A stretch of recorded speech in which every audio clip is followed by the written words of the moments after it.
Olá, minha gente. Quem são as três pessoas que estão aqui?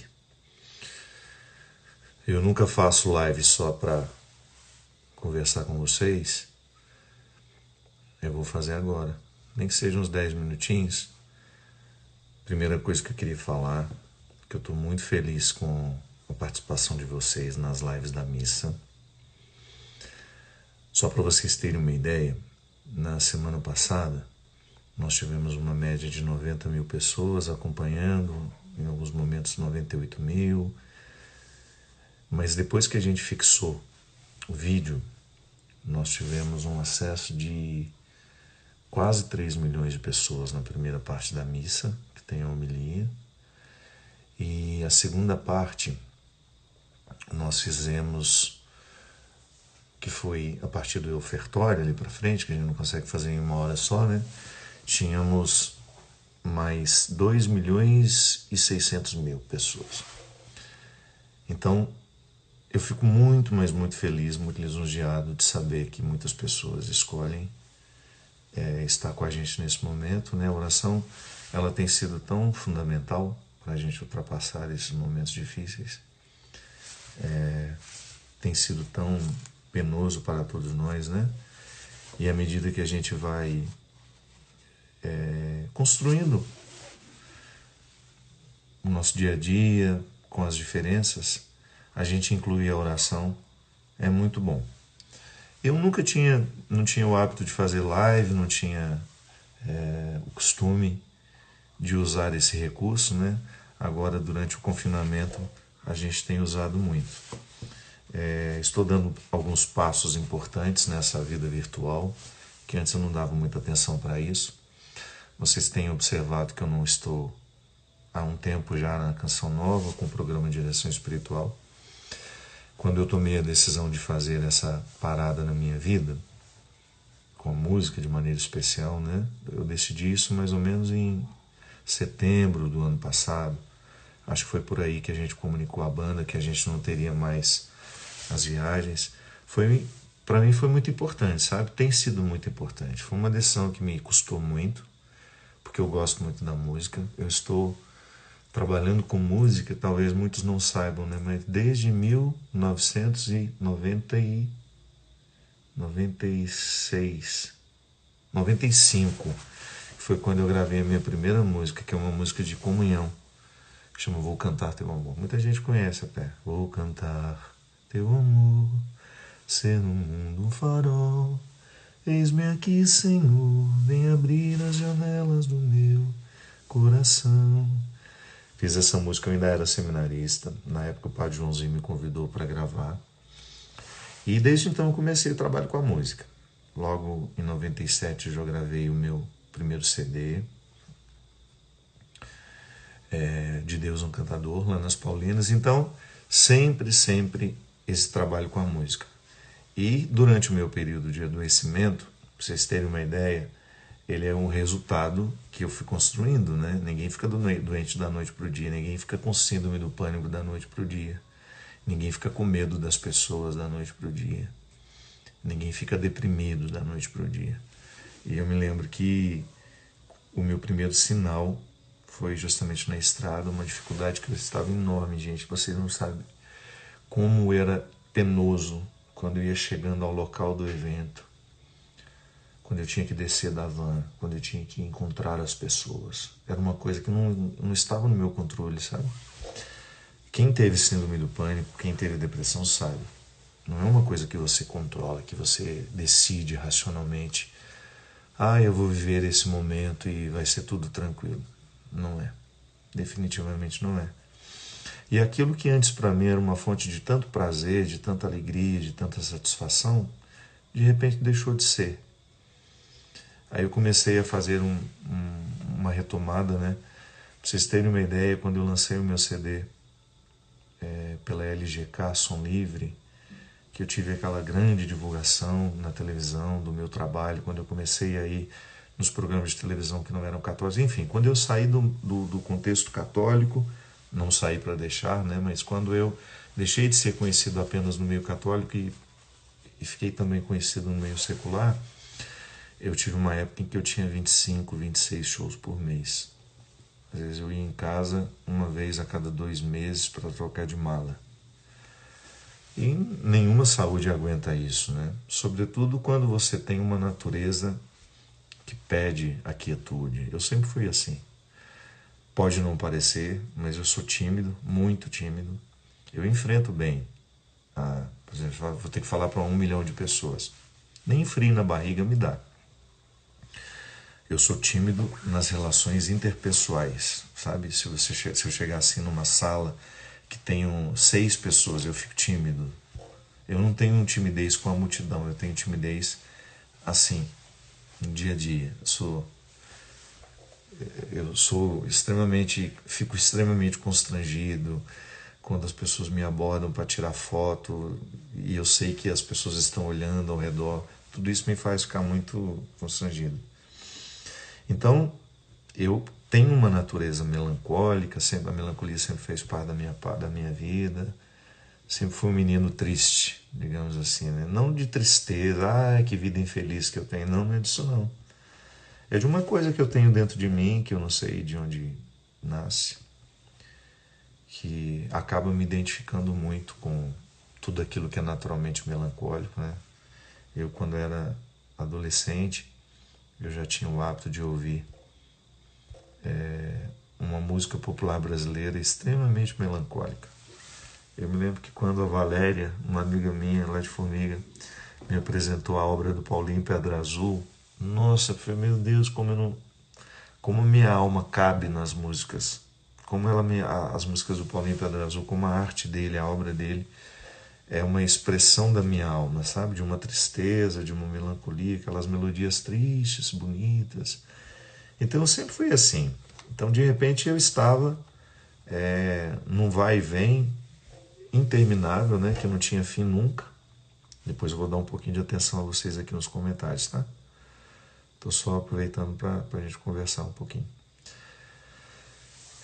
Eu ficava naquele vai e vem, uma vida muito diferente da vida que eu sempre tive. Eu me afastei muito das minhas origens, das minhas raízes. Essa vida de muita evidência, ela tem tanto prejuízo para a gente, você não pode imaginar. Eu que sempre gostei de estar no meio do povo, com as pessoas. E às vezes algumas pessoas até acham que isso é uma conversa fiada, né? Porque já me conheceram famoso, me conheceram sem muito direito de ir e vir, né? Mas quem me viu logo no início, quando eu fiquei padre, o prazer que eu tinha de ir para a Formiga, de ficar lá, às vezes atendendo na secretaria paroquial o dia inteiro, ouvindo as pessoas. O que mais me fez querer ser padre foi isso. A oportunidade de ouvir as pessoas. Estar com elas. Porque eu sempre quis oferecer aos outros aquilo que eu gostava de receber. Eu acho que esse é um princípio tão honesto, sabe? Quando você descobre que você gostaria de tratar as pessoas como você gostaria de ser tratado. Tantas vezes na minha vida eu precisei ser ouvido e não fui. Em muitos momentos da minha vida eu queria ser ouvido por alguém. Eu queria receber uma palavra que abrisse os meus horizontes, que me ajudasse a pensar diferente. E eu não tive. E eu não estou lamentando, não. Às vezes eu estou só dizendo como foi. E eu quis ser padre para isso. Eu quis ser padre para poder oferecer às pessoas aquilo que eu gostaria de receber. Nós somos tão necessitados de alguém que nos escute, né? Sem julgamentos, sem expectativas. Alguém que só escute o que a gente tem a dizer. Alguém que nos coloque no colo com a palavra, com o olhar. Eu sinto que eu fiz muito isso no início do meu trabalho como padre. Esse eu acho que é um dom que Deus me deu, e que eu levo muito a sério, que é a oportunidade que eu tenho de colocar as pessoas no colo com o meu olhar, com a minha palavra. Eu tenho muitos defeitos, muitos, mas eu tenho uma capacidade assim quase que natural em mim, sabe? de acolher as pessoas. Eu não tenho medo de gente. Claro, algumas pessoas eu tenho, gente louca, que não entende o meu ministério, aquelas pessoas maldosas, isso eu tenho medo. Mas eu falo assim, essas pessoas que geralmente a gente não quer por perto, né? Os esquisitos, porque eu sempre me identifiquei com elas, com essas pessoas. Então, de repente eu me percebi padre, aquilo que eu sempre quis ser padre, desde menininho. Desde menininho eu já queria ser padre. E aí de repente eu me vi, um padre conhecido, famoso, e sem direito de fazer aquilo que eu tanto gostava. Aí muita gente falava, mas você está fazendo de outra forma, mas você está sendo isso, está sendo aquilo. Tudo bem. Mas sente-se uma falta, né? Tem uma ausência, uma coisa ali dentro de mim que não estava muito bem. E eu fui protelando, sabe? Eu fui deixando de tomar a decisão, eu fui deixando de fazer o que precisava ser feito, eu fui entrando dentro de um rolo compressor que foi triturando muita coisa dentro de mim. E muito da minha essência ficou ofuscada. E nada pode nos tornar mais infelizes, minha gente, do que quando a nossa essência não é respeitada. Quando aquilo que é verdadeiro em nós não tem o seu devido espaço. Por mais que você esteja aparentemente feliz, realizado, lá dentro de nós, vai se criando um espaço como se a consistência fosse acabando, sabe? Como se você mesmo minasse os alicerces da sua casa. É igual uma parede de cimento, por mais sólida que ela seja, se há um vazamento, uma infiltração, um dia essa parede cai. Mesmo que ela tenha sido erguida a partir de cimento, argamassa, tudo isso. Quando a nossa essência não é respeitada, nós criamos um espaço de fragilidade muito grande. Uma fragilidade que vai contar. Que um dia vai gritar. Que um dia vai fazer muito, muito barulho dentro de nós. E foi justamente isso. Foi justamente isso que aconteceu comigo. De repente a minha habilidade em passar por cima de tudo aquilo, de ter uma vida muito contrária ao que me pedia a alma, essa consciência eu tive logo de início. Eu falei, meu Deus do céu, eu dou ao meu corpo um tratamento completamente diferente do que me pede a alma. E ali eu me dispersei, eu me tratei de uma maneira desonesta, eu estive muito ausente de mim. Muitas coisas da minha vida sacerdotal ficaram de lado e de repente eu estava doente. O Padre Fábio, que tantas vezes esteve tão inteiro nas coisas, de repente teve que dizer que não era assim, que a gente adoece também.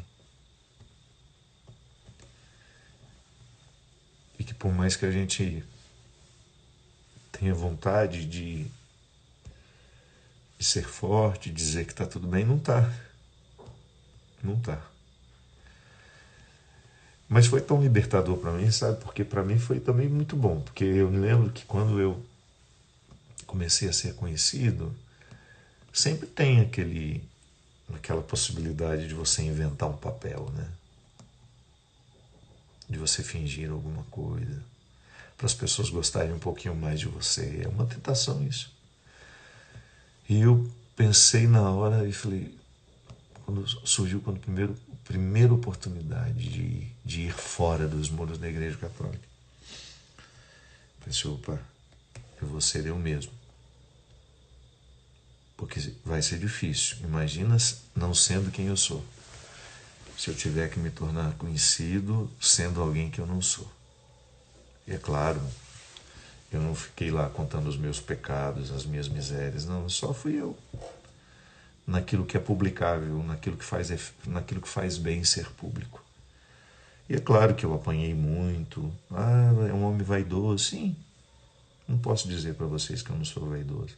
Eu gosto de me cuidar, minha vida inteira foi assim, desde menininho.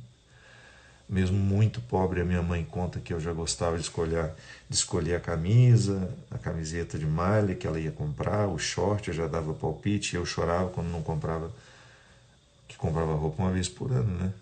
Eu me lembro que eu não tinha sapato, eu admirava os meninos que tinham sapato. Quando eu tive meu primeiro sapatinho, eu chegava de todo o compromisso que eu tinha com ele. O primeiro sapato que eu tive foi para fazer a primeira comunhão. Eu tinha uns 10 anos. Foi a primeira vez que eu calcei um sapato. Antes eu tinha que chute, conga, aquele sapato de pobre, né?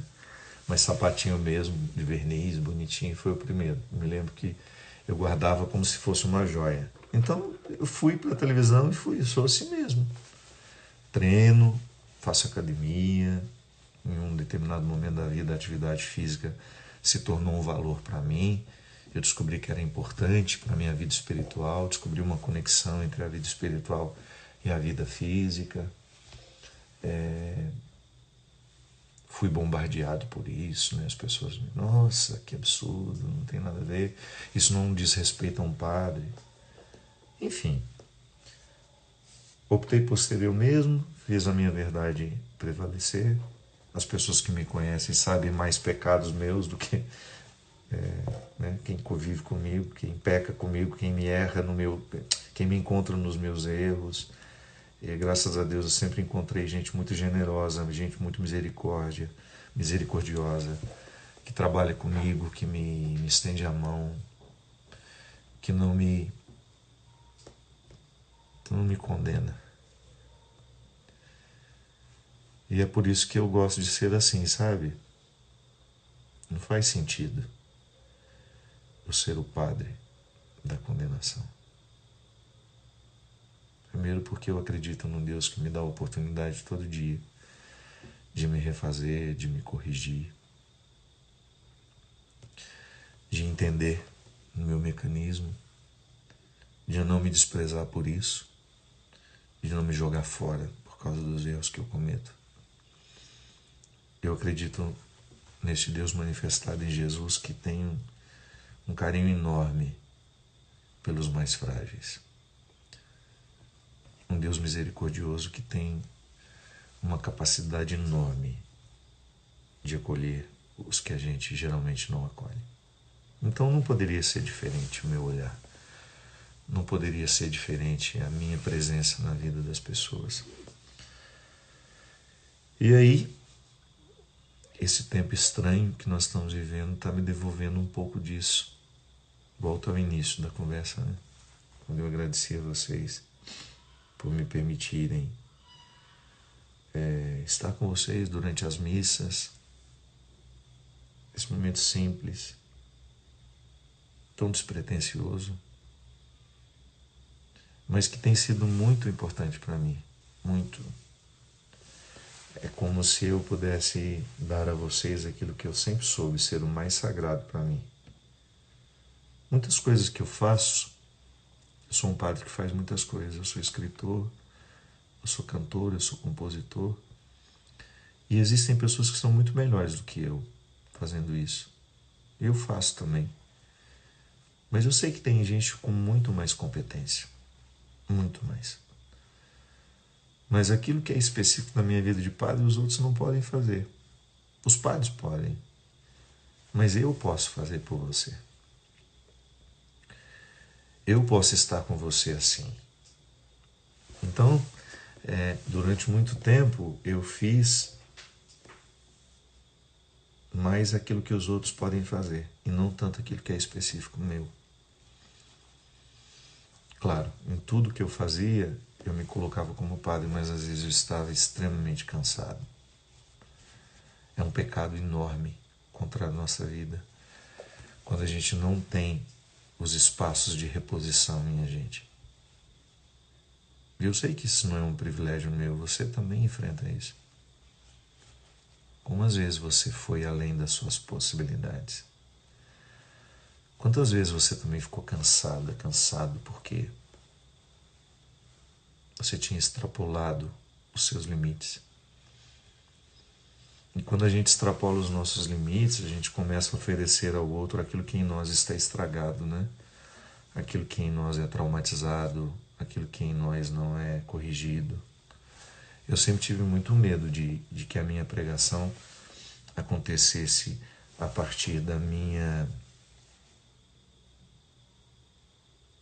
fragilidade, do meu trauma, das minhas neuroses. Da minha fragilidade não é nenhum problema, eu vou me corrigir aqui nesse termo. Porque eu sou frágil e faço o meu discurso a partir desse Deus que me salva frágil. Mas quando eu digo para vocês que é muito perigoso quando eu faço a minha pregação a partir das minhas neuroses, é muito perigoso. E o cansaço, ele é um gatilho para as nossas neuroses.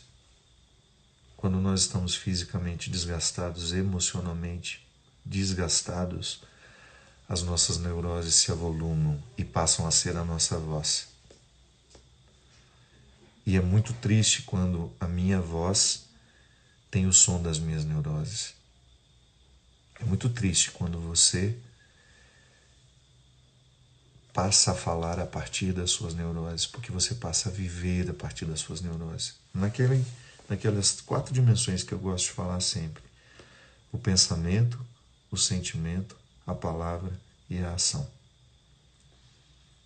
Então, quando eu dou voz, quando os meus traumas, as minhas neuroses passam a ser o meu lugar, de onde eu falo, de onde eu sinto, de onde eu penso, de onde eu ajo, eu faço muito estrago por onde eu passo. E naquele momento eu descobri que eu não podia continuar como eu estava. Eu precisava parar.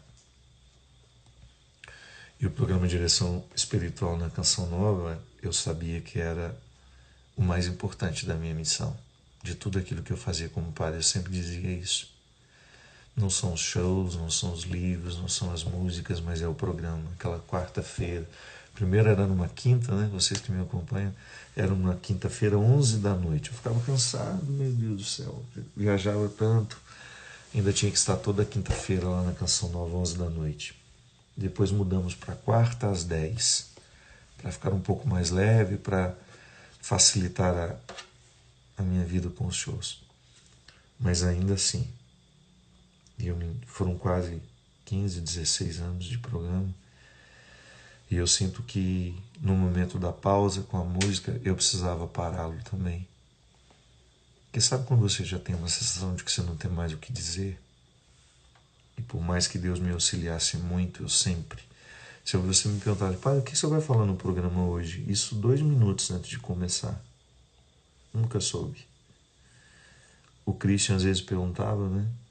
O que nós vamos cantar? Eu falei, Christian, o que você sugere? Aí ele falava, sobre o que você quer falar hoje? Eu falei, não sei. Entramos ao vivo e só ali eu sabia. Era como se eu tivesse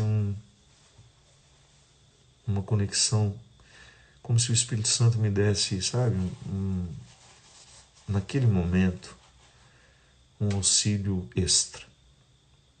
E por incrível que pareça, nos dias em que eu estava mais cansado, mais desgastado, eram os dias em que o programa fluía melhor, em que eu alcançava um nível de profundidade como eu sempre gostei, de tratar as questões humanas com muito respeito e profundidade.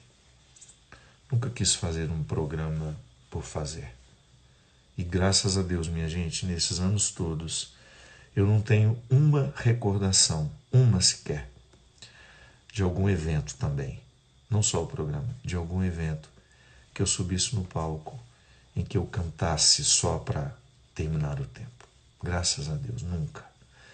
Às vezes eu até brincava com a Mônica, né? Ela falava, pelo amor de Deus, faz um show mais curto hoje, que amanhã a gente levanta cedo. Pelo amor de Deus, faz mais rápido. Eu falei, mas me avisa o tempo então, porque eu me perco. Aí geralmente ela punha lá no meu TP, onde eu via as letras das músicas, que eu nunca sabia as letras. E eu falava assim, me avisa, quando tiver passado 1 hora de show, que era o tempo do contrato, né? 1 hora de show. Eu nunca fiz, nunca, absolutamente nunca. Aí cantava 2 horas, 2 horas e meia, 3, às vezes 3 horas e meia. Eu nunca saí, graças a Deus, do palco, do altar, ou diante das câmeras da TV Canção Nova, com a sensação de que eu não dei o meu melhor. Nunca. Deus é minha testemunha aqui do que eu estou dizendo para vocês agora. O que às vezes eu não dava conta era do camarim, de não fazer direitinho. O que às vezes eu não dava conta era de atender todas as pessoas que queriam, porque esbarrava naquilo que estava mais pesado para mim, que tinha muito a ver com a minha timidez também, que ficou muito aflorada, o meu medo, enfim. Mas no ofício do que eu precisava realizar, nunca me lembro, nunca me recordo, sabe, de ter isso. E aí, de repente, eu decidi que na Canção Nova eu também daria um tempo, e aí surgiu essa pandemia, surgiu esse tempo diferente, esse disco que eu tô lançando, disco, né? É tão antigo falar isso, né? Esse EP, não sei o que é EP, de qualquer forma a gente fala é assim. Esse EP eu comecei a gravar há 2 anos, pra vocês terem uma ideia, o meu desânimo com a música estava tão grande. Logo depois que eu fiz O Amor Me Elegeu, que é o disco com a Canção Nova, eu fiquei assim muito desanimado com a música. O cansaço da estrada, o cansaço dos shows. Aí eu tinha ganhado uma música linda da Daisy, que ela já tinha gravado. Eu tinha escutado, foi uma música que fez muita diferença no meu tempo de depressão e de síndrome do pânico, que é a música Retrovisor. Aí convidei a Ivete aceitou, cantou comigo. Quando ela fez a parte dela, ela estava grávida das meninas. E aí acabou que eu não lancei a música, ficou naquela coisa, aquele tempo difícil. Falei, meu Deus do céu, lançar essa música significa tanta coisa. Significa ter que dar entrevista, significa ter que fazer esse trabalho. Enfim, não tinha disposição. Aí o ano passado, mas é um absurdo, né? Uma música tão linda, ficar parada. Aí então resolvi juntar 6 músicas que eu tinha ali, fiz a gravação delas. Ivete participou de uma, Simone Simaria dessa que vocês ouviram, Não Desisto. O Luan Santana numa música linda que nós vamos lançar agora também. E 2 composições minhas, que serão 3 composições minhas que serão lançadas também. E aí veio esse tempo, comecei a usar um pouco mais a internet. Aí ouvi o conselho de muitas pessoas que me diziam, precisa ter o seu canal, de casa mesmo você produz material. E criei o canal para você se inscrever, para você estar comigo. E preparar um tempo assim, né? Como eu dizia para vocês no início, eu nunca imaginava que um dia eu ia fazer uma transmissão pelo Instagram da missa. E que essa missa atingiria tantas pessoas. A Luiz, acho que deve ser Luinês, está aqui. Padre, a fama te incomoda? O senhor sente falta da liberdade de ir e vir? A fama incomoda um monte de coisa.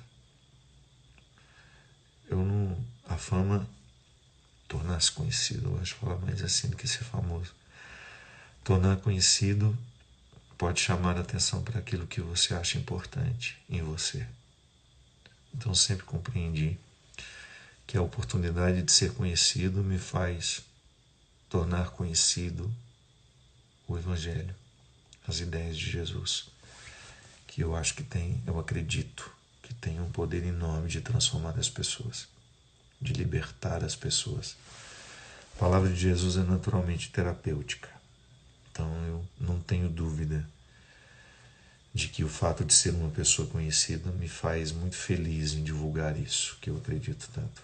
Sim, perdi muito o direito de ir e vir, Mas eu não posso dizer para vocês que não foi bom. Nossa, eu conheci tanta gente bacana. Eu estabeleci tantos vínculos ricos, humanamente falando, que me enriqueceram muito. O fato de ser uma pessoa conhecida me colocou em contato com pessoas tão extraordinárias, situações tão extraordinárias. E às vezes você pode até pensar que são as pessoas famosas com quem eu convivo. Não. Eu tenho muitos amigos que são famosos, que são extraordinários para mim, que me ajudaram muito. Eu estou falando daquelas pessoas que eu tive a oportunidade de conhecer, que não são famosas e que mudaram muitas coisas dentro de mim. Então, estamos aqui neste novo tempo, criando cada vez mais a oportunidade de estarmos juntos. Agradeço muito a vocês que me acompanham, que compreendem bem o significado de tudo isso que eu estou vivendo. Tem sido muito especial, muito doloroso, não posso negar. Quem tem síndrome do pânico sabe como é ruim sentir o que a gente sente. Como é difícil às vezes a gente não ter coragem de fazer as coisas mais simples. Você tem medo do trivial da vida. Porque o rito, ele é absolutamente necessário. O rito da vida. O ritual. E às vezes o pânico, a depressão nos coloca indispostos ao rito. O rito do dia a dia. Você fica desencorajado para ir, para fazer, para falar.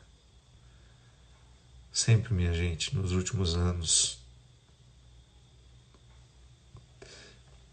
as coisas mais simples que eu precisava fazer, eu achava que eu não ia dar conta. Tinha uma missa, eu ia me aproximando do local, eu não vou dar conta de fazer. Precisava ir ao aeroporto para pegar um avião. Achava que não ia dar conta de pegar o avião e chegar até o lugar. Sabe quando você precisa pensar em cada fase do processo? E em cada fase do processo você acha que é pesado demais para você? O Paulo, que é o motorista que me levou durante todos esses anos, nas distâncias mais curtas, ele me levava para o aeroporto às vezes 2, 3 vezes na semana.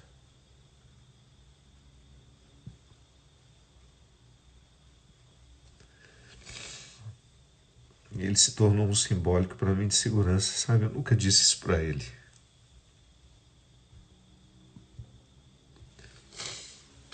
Eu entrava dentro do carro, né? Nos últimos anos, quando ia chegando a hora de ir, eu tinha algum desarranjo físico, sabe? Ou eu tinha uma febre, eu tinha diarreia, tinha ânsia de vômito, tinha tanta coisa. Aí parava o carro, eu entrava, chegava no aeroporto. Quando eu precisava descer do carro, eu olhava para ele assim, ele sem ter ideia do que se passava dentro de mim, né? Geralmente eu me despedia dele assim: meu amigo, não vejo a hora de lhe ver de novo. Ele ria. E assim, quando eu chegava em Guarulhos, era a melhor coisa que tinha, era ver o Paulo ali no meio das pessoas.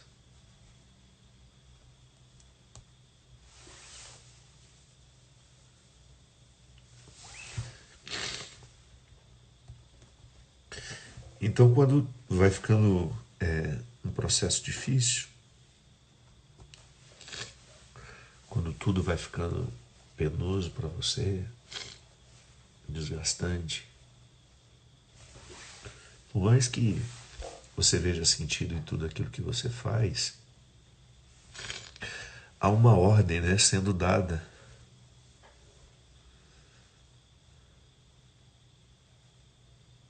uma ordem sendo dada dentro de você. Muda. Mexe as peças do jogo, né? Faça alguma coisa. Do jeito que você está jogando, você está perdendo. Aí você entra numa outra dimensão. Nossa, mas o que eu faço? Quantas vezes eu escuto isso, né? Você não pode parar. Seu trabalho é muito importante. As pessoas mesmo, para quem eu pedi ajuda. Quantas vezes eu ouvia isso? Mas você já parou para pensar quantas pessoas assistem esse programa? Eu falei, sim, penso toda hora. Mas você já parou para pensar quantas pessoas se alimentam do seu trabalho? Sim, eu penso toda hora. E até qual é o ponto de limite para que o meu desgaste justifique, né, o bem que eu faço? Ou o bem que eu faço? Existe um limite para eu interpretar como importante? Será que existe algum direito em tudo isso, né? De que em algum momento eu possa pensar em mim sem tanto pensar naquilo que eu estou fazendo pelos outros? É difícil, né? É uma reflexão difícil, é uma matemática difícil de ser feita. Porque é uma pessoa famosa, mas é um padre que escolheu dedicar-se aos outros, que escolheu dedicar a vida a essa missão que é árdua. Eu sei que tem padres que têm uma vida muito mais difícil que a minha, mas muito mais. Há padres aqui mesmo da Diocese de Taubaté que celebram 6 missas por dia, que andam distâncias grandes, que passam o dia inteiro atendendo pessoas, estão cansados, muito cansados. Vocês não fazem ideia quando nós temos o nosso retiro, o retiro do clero, a coisa que a gente mais identifica é o quanto os padres estão cansados. E ali eu, olhando para mim, para a vida que eu tenho, identificar que um cansaço extremado que pode ser que quando eu contar para o outro eu tenha até um pouco de vergonha. Mas não tem como inventar uma outra situação. E aí essa oportunidade que eu estou tendo de estar presente na vida do povo sem necessariamente precisar enfrentar os meus medos. Tem sido bom, sabe? Mas também é perigoso. É perigoso porque eu não posso me acomodar a isso. Eu não posso me adaptar aos meus medos. Eu sei que você também não pode se adaptar aos seus medos. Quando a gente se adapta aos nossos medos, o que acontece?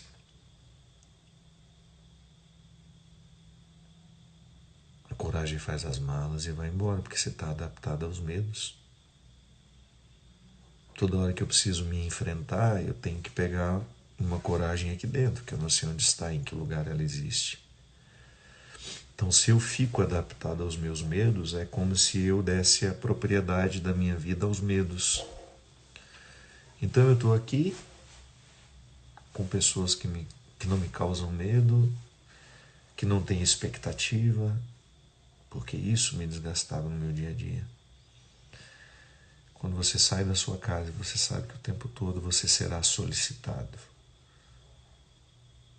No primeiro momento isso é tão bom, mas depois isso é tão pesado. Que é como se você estivesse o tempo todo num estado de vigilância, porque absolutamente nada em você poderá falhar. As pessoas não estão geralmente preparadas para as nossas falhas. Elas estão com uma expectativa de que nós vamos corresponder às suas esperanças. Então, eu estando aqui, rodeado de pessoas que não me causam esses medos, porque não têm expectativas em mim, comigo, por mim, me veem como eu sou, me amam como eu sou, eu posso ficar adaptado, né? Então tá bom, agora eu tenho meu programa eu tenho meu canal no YouTube, vou fazer o meu programa daqui de casa, vou fazer um programinha menor para estar presente na vida de vocês. Esse é o plano, esse é o projeto, né? Mas e se de repente isso ficar tão confortável que eu não queira mais outra coisa? Então aí é isso que eu tenho pensado muito, sabe? Eu vim aqui para falar para vocês do horário da missa de amanhã, vim aqui partilhar com vocês da minha alegria de estar utilizando um pouco mais as redes sociais como padre, fazendo aquilo que só um padre pode fazer. Porque eu sei que vocês me acompanham por diversos motivos. Algumas pessoas me acham engraçado, algumas pessoas me acham, eu gosto dos seus textos, eu gosto disso, eu fico feliz. Todo mundo tem um motivo para, de alguma maneira, querer estar comigo. As redes sociais são salas de estar. Nós estamos todos reunidos. De vez em quando a gente toma um café juntos, chora, ri. Mas é bom estar também. É saber que vocês me acolhem como padre. Vou contar uma coisa para vocês. Naquelas informações que só eu tenho dos posts, no início, quando eu tinha ali alguns milhões, alguns poucos milhões de seguidores, 2, 3, o que mais repercutia eram as minhas brincadeiras com os bichinhos. De repente, os posts que mais repercutiam, passaram a repercutir, eram os nossos textos de reflexões pequenas, pílulazinhas, né? Que às vezes nem temos muita disposição para o texto longo. Que coisa impressionante.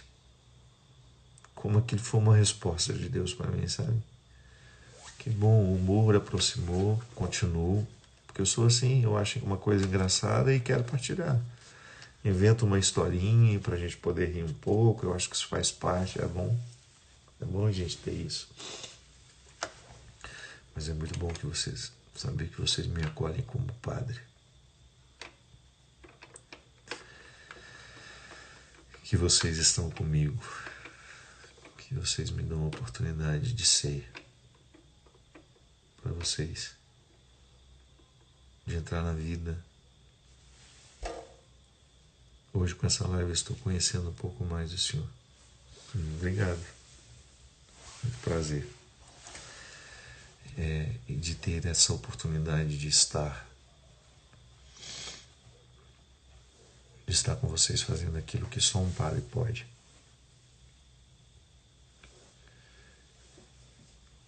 Então, permaneço unido a vocês. Acho que a comunhão tem sido a palavra-chave desses dias. Amanhã a missa vai ser às 11. Eu entrei aqui para isso, eu acabei não falando. Amanhã às 11 da manhã a gente tem a missa. Vamos fazer uma homenagem às mães. Eu sei que muitos de nós não têm o privilégio de estar com as mães. Nós gostaríamos de estar. Mas amanhã nós queremos estar através da nossa oração. Do nosso carinho, que é uma maneira muito sofisticada de estar na vida de uma pessoa.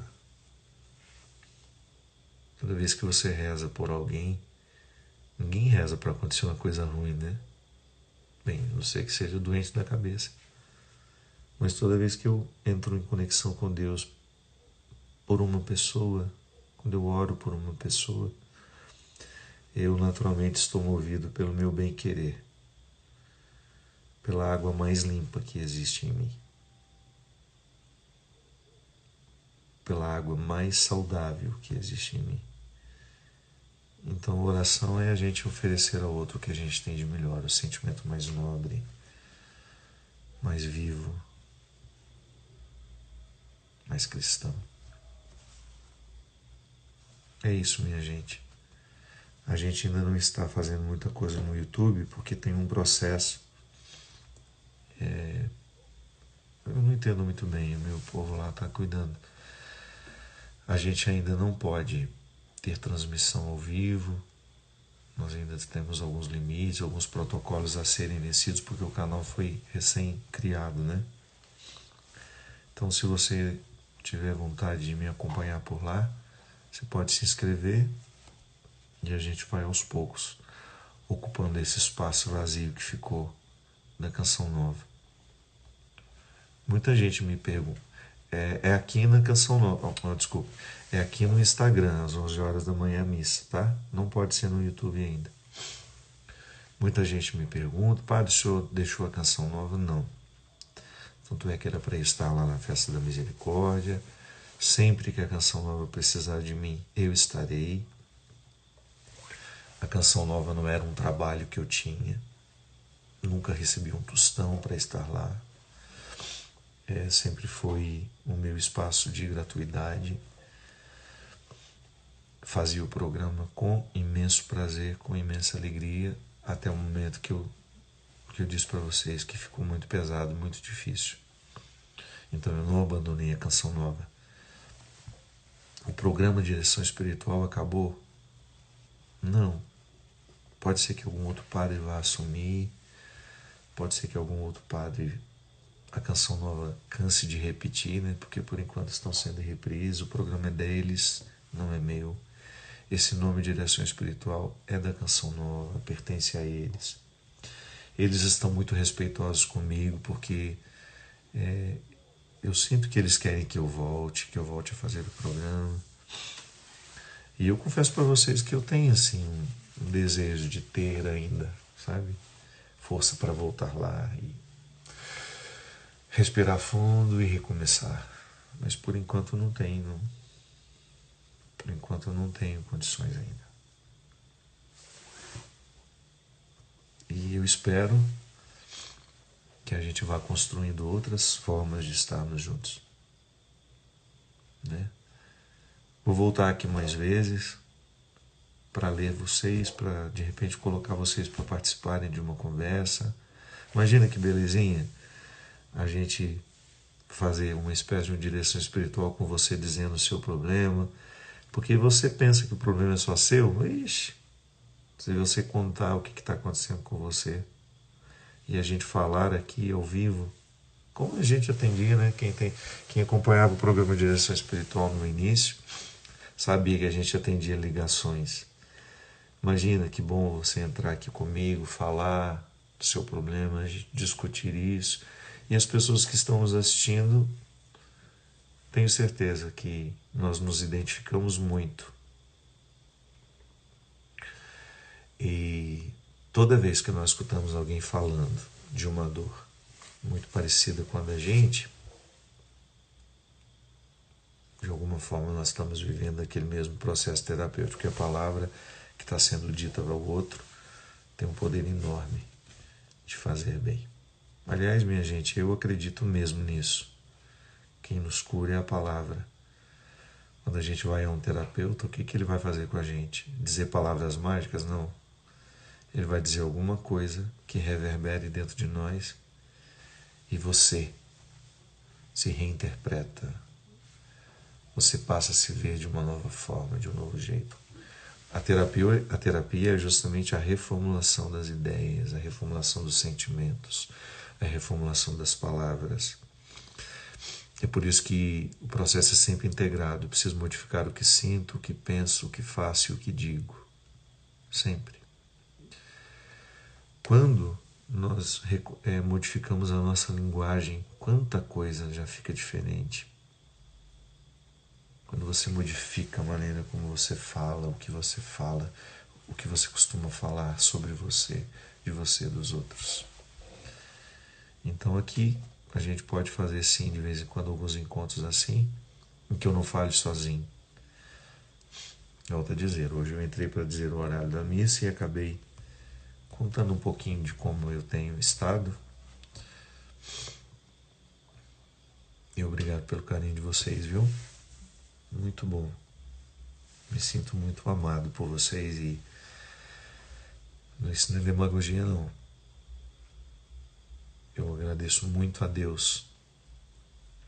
E apesar de eu ter tomado alguns caminhos que me desgastaram tanto, que foram além das minhas forças, Eu estou muito feliz por estar aqui, por ser quem eu sou. Eu não tenho como mudar o que foi, né? Nem acho justo ficar lamentando. Se eu tivesse feito diferente. Não altera nada. Cá estamos nós, precisando viver, precisando dar conta da vida, precisando encontrar a maneira mais sensata, mais coerente de ser quem somos. Obrigado, meu povo. Até amanhã, às 11 da manhã. Avise para as pessoas, para quem você sabe que está precisando de rezar. Se a sua mãe não tem conta no Instagram, crie uma continha para ela poder acompanhar as coisas boas que estão acontecendo. Muitos idosos em casa não estão podendo participar da missa porque não tem conta no Instagram.